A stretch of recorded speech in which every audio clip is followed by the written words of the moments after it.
کہ P T I کے خلاف جو فارن فنڈنگ کے کیس کا جو کیس زیر سماعت ہے اسے جلدی سے نمٹایا جائے، کیونکہ وہ کئی سالوں سے زیر التوا ہے۔ اس سلسلے میں کل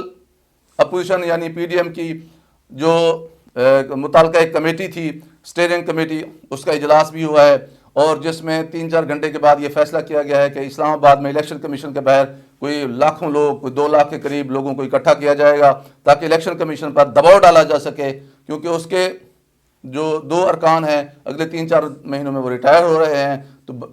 پیشتر اس کے کہ وہ ریٹائر ہوں تو اس کیس کا فیصلہ کیا جائے پی ٹی آئی کے حوالے سے۔ جبکہ پی ٹی آئی کا موقف یہ ہے کہ اگر فارم فنڈنگ کیس کے حوالے سے الیکشن کمیشن آف پاکستان نے جو تحقیق کرنی ہے تو بجائے اس کے کہ صرف امتیازی رویہ رکھتے ہوئے پی ٹی آئی کے کیس کو سنا جائے، ساتھ ہی پیپلز پارٹی اور پی ایم ایل این کا کیس بھی سنا جائے۔ ہم نے اس کے حوالے سے بھی درخواست دے رکھی ہے، اور تینوں کو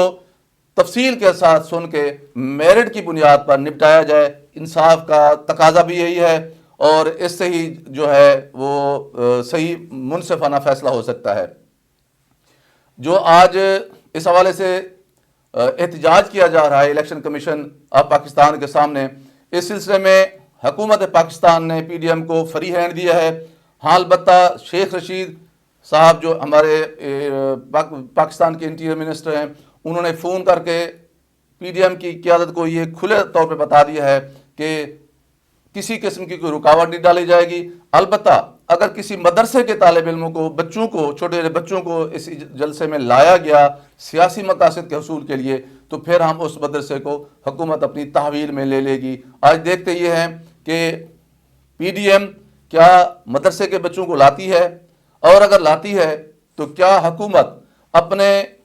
اس فیصلے کو عملی جامہ پہناتی ہے یا نہیں پہناتی، اور کیا عملی جامہ پہنانے کی سکت رکھتی ہے یا صرف کہنے کی حد تک یہ وہ اعلان کر رہی ہے۔ بہرحال جو تجزیہ نگار ہیں وہ اس کیس کو بڑی اہمیت دے رہے ہیں، کیونکہ پاکستانی قانون کے مطابق کسی بھی پارٹی کو فارن فنڈنگ کی اجازت نہیں ہے، اور اگر یہ ثابت ہو جاتا ہے کہ کسی بھی پارٹی نے، چاہے وہ پیپلز پارٹی ہو، چاہے وہ پی ایم ایل این ہو، چاہے وہ پی ٹی آئی ہو،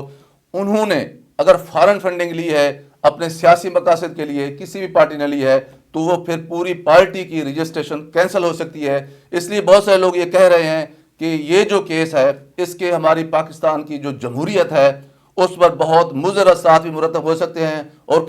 کوئی ایسی انہونی بھی ہو سکتی ہے جس کے لیے سارا سسٹم جو ہے وہ دھڑام سے گر سکتا ہے۔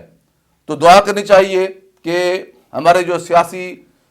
جو قوتیں ہیں انہیں اللہ تعالیٰ عقل و شعور عطا کرے کہ کہیں ایسا نہ ہو کہ اس باہمی لڑائی کے نتیجے میں کوئی جو نادیدہ قوتیں ہیں انہیں آگے آنے کا موقع ملے، اور یہ جمہوریت جو پچھلے کئی سالوں سے جیسے تیسے کر کے اپنا سفر جاری رکھے ہوئے ہے، اس کی بجائے کوئی ایسا بندوبست آ جائے کہ پھر ہماری سیاسی قوتوں کو کئی سال کی جد و جہد کرنے کے بعد پھر جو ہے جمہوریت کی واپسی کا جو ہے وہ کوشش کرنی پڑ جائے۔ تو بہرحال دیکھنا یہ ہے کہ اس کیس کے نتیجے میں آخر ان سیاسی قوتوں کو کیا حاصل ہوتا ہے، اور اس سسٹم کے ساتھ جو ہمارا اس وقت جیسا تیسا ہے، جس شکل میں موجود ہے، کہ اس کو استحکام ملتا ہے یا مزید جو ہے یہ اس کی کمزوریاں کھول کے ہماری قوم کے سامنے آتی ہیں۔ اور تیسری خبر کا تعلق جو ہے وہ ہے بھارت اور چین کے حوالے سے، کہ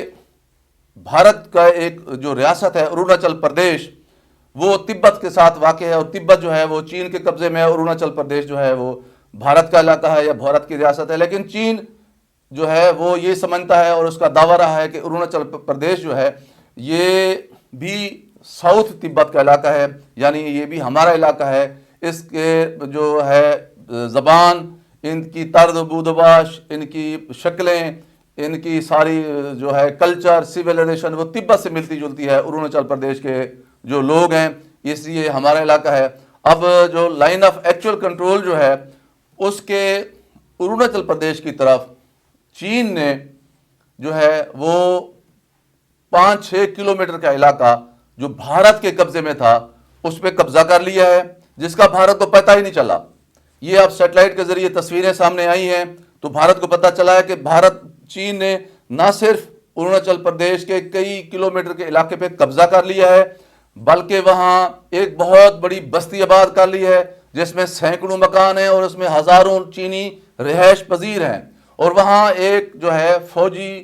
چیک پوسٹ بھی یعنی کیمپ کر لی گئی ہے تاکہ وہ نہ صرف ان شہریوں کی حفاظت کر سکے بلکہ اگر بھارت کسی قسم کی مزاحمت کرتا ہے تو اس کا بھی مقابلہ کیا جا سکے۔ تو اب بھارت کو کبھی لداخ میں مار پڑتی ہے، کبھی بھوٹان میں، کبھی وادی گلوان میں، لیکن وہ ہمیشہ یہی کہتا ہے کہ ہم جو ہے وہ نہ تو کبھی چین گھسا ہے نہ ہم اس کو گھسنے دیں گے، ہم اپنے ایک ایک انچ کا تحفظ کر رہے ہیں، ہمارے ایک ایک انچ پہ کسی ملک نے قبضہ نہیں کیا۔ لیکن چین نے جو پالیسی اختیار کر رکھی ہے وہ بہت دانائی والی پالیسی ہے کہ وہ آہستہ آہستہ بھارت کے بہت سارے علاقوں پر، مختلف محاذوں پر، مختلف ریاستوں پہ قبضہ بھی کرتا جا رہا ہے، اور کبھی آگے آتا ہے کبھی پیچھے ہٹتا ہے، اور بھارت کو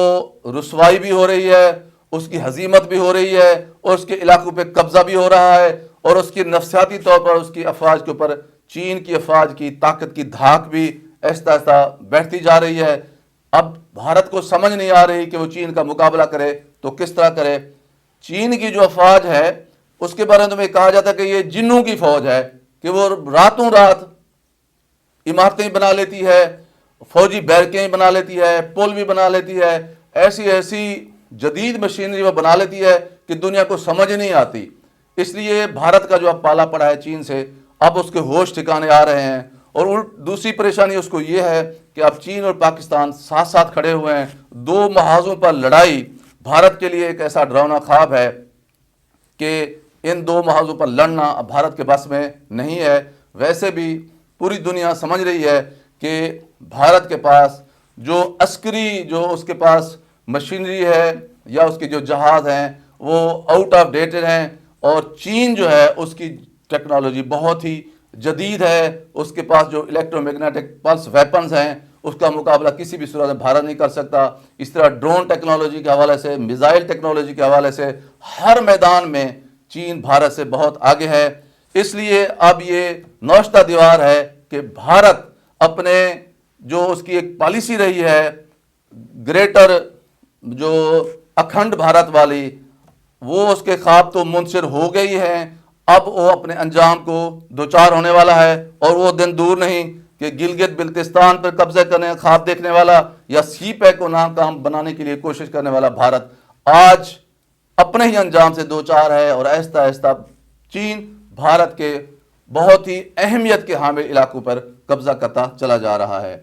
میرے لیے انتہائی واجب اور احترام ناظرین کرام، آپ سے گزارش ہے کہ میرے YouTube channel doctor Nazir Siddiqui کو سبسکرائب فرمائیں اور گھنٹی کے بٹن کو ضرور دبا دیں تاکہ میری تمام ویڈیوز آپ دوستوں کی خدمت میں فوراً پہنچ سکیں۔ اپنا خیال رکھیے، اپنے اڑوس پڑوس کے لوگوں کا خیال رکھیے، اور سب سے زیادہ میرے اس پیارے پاکستان کا خیال رکھیے جو ہمارے لیے عزت اور عظمت کی علامت ہے۔ پاکستان زندہ باد۔